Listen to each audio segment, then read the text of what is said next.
I'm Advait in Orlando Kennedy Space Center, and this is my first time in America. And Edu Mithra sponsored this trip here, and I got a chance of visiting one of my favorite or the favorite things ever, which is NASA.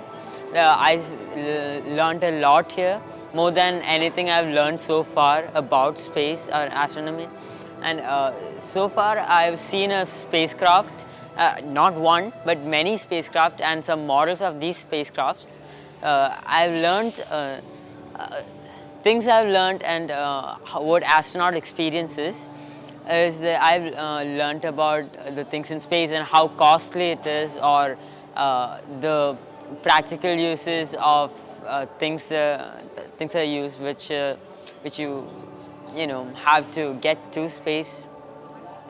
Uh, some of my favorite activities which we did here were microgravity, or things that detach you from normal things you would experience when you are in space.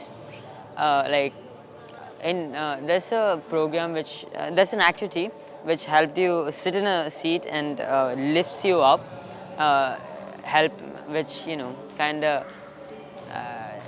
avoids gravity or something like that, and it's a very good experience and I totally recommend it.